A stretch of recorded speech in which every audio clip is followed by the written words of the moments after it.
हम पूरी जिंदगी अपनी इंद्रियों की गुलामी करते हैं। आँख का काम है देखना, कान का काम है सुनना, चमड़ी का काम है स्पर्श करना, नाक का काम है सूंघना, कान का काम है सुनना, जिह्वा का काम है स्वाद लेना। ये 5 हो गई ना। आँख 1, कान 2, नाक 3, जिह्वा 4 और त्वचा चमड़ी 5। ये 5 इंद्रियां जिसे हम ज्ञान इंद्रियां भी कहते हैं। धुंधकारी 5 स्त्रियों का गुलाम था। ये 5 इंद्रियां ही उसकी पत्नियां थी, अर्थात वो 5 चीजों का गुलाम था। आंख कहती है अच्छा अच्छा दिखा दो, कान कहते हैं अच्छा अच्छा सुना दो, नाक कहती है अच्छा अच्छा सूंघा दो, चमड़ी त्वचा कहती है अच्छा अच्छा स्पर्श करा दो, और जिह्वा कहती है बढ़िया बढ़िया खिला पिला दो। सारी जिंदगी व्यक्ति इन 5 की इच्छाएं पूरी करने में लग जाता है और अंत में परिणाम यही निकलता है कि आपका शरीर पूरा होने का समय निकट आ गया, पर आपकी इच्छाएं तो अभी ज्यों की त्यों रह गई। आप किसी बूढ़े आदमी से पूछिएगा जो बिल्कुल मरने की स्थिति में है, उनसे पूछिएगा क्यों आपकी सारी इच्छाएं पूरी हो गई, तो वो भी कह देगा साहब अभी ये बची। मतलब मौत सिर पर नाच रही है, कल मरे की परसों, पर इच्छाएं जो है ना ऐसे अपने वश में कर रखा है प्राणी को, सारी जिंदगी इच्छाओं की पूर्ति में निकालता है और परिणाम इच्छाएं ना तुम्हारे बाप दादाओं की पूरी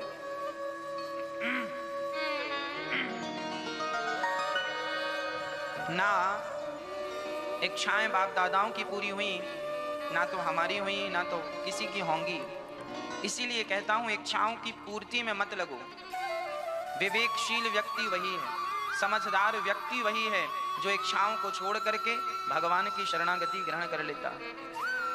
भगवान का हो जाना अच्छा है, इच्छाओं की पूर्ति। हम सारी जिंदगी सुख चाहते हैं। आंख कहती है बढ़िया सा घर हो, देखने को मिले, ए भाई ये वाला कलर मत करो, ये वाला कलर करो घर में, ये वाला पत्थर मत लगाओ, ये वाला पत्थर लगाओ, ये टाइल मत लगाओ, ये टाइल लगाओ। वाह, सारी जिंदगी लोग अपने घर को सजाते हैं, किस लिए? अब कोई अंधा आदमी घर बनवाए तो क्या वो पसंद करे कि ये वाला रंग नहीं ये वाला रंग चाहिए? ये जो तुम्हारे घर के व्यर्थ के जो खर्चे हैं, ये जो तुम्हारी इच्छाएं हैं, ये इच्छाएं सिर्फ तुम्हारी आंखों की हैं। मेरे घर में ऐसा घर दिखना चाहिए, ऐसा होना चाहिए। अंधा आदमी तो घर बनवा लेगा, पर वो ये थोड़ी कि यही पेंट होना ऐसा दिखना चाहिए, इसके चक्कर में नहीं पड़ता। अंधा है, क्या देखेगा? तो सारा झंझट किसका है?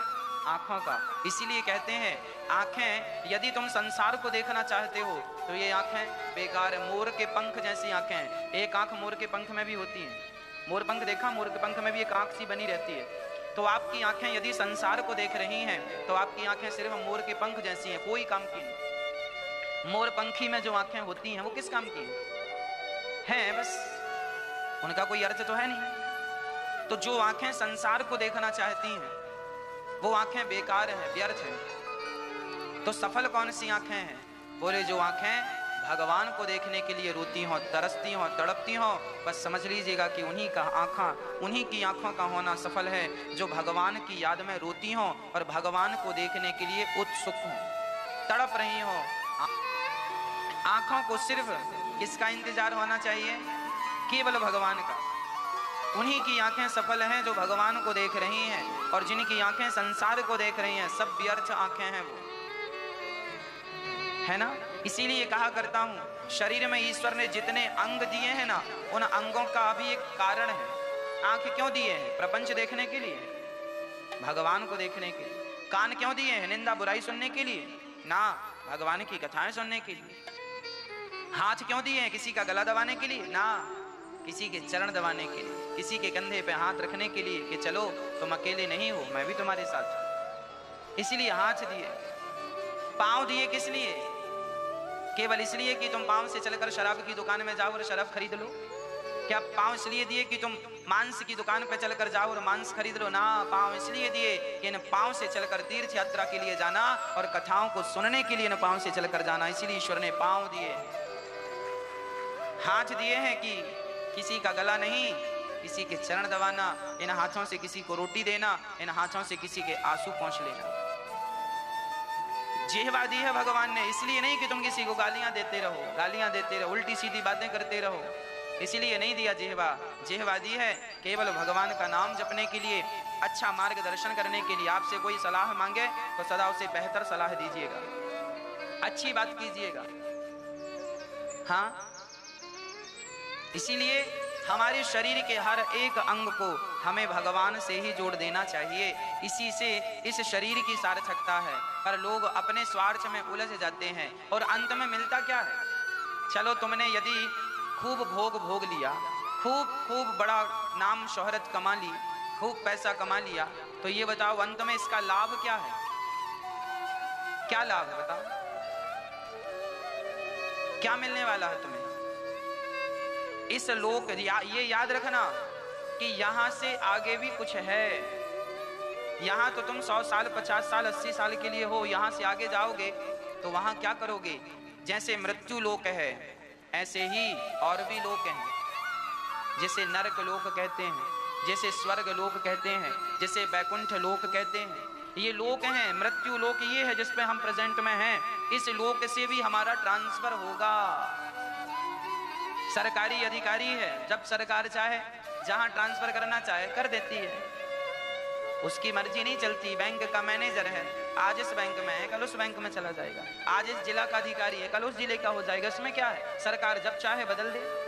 उसी प्रकार हमारी सरकार कृष्ण की सरकार है, भगवान की सरकार है। वो चाहे तो इस लोक में रखें, चाहे तो उस लोक बैकुंठ लोक में रखें, चाहे तो पाताल लोक में रखें, चाहे तो स्वर्ग लोक में रखें, और गलत काम करो तो नरक लोक मिल जाए।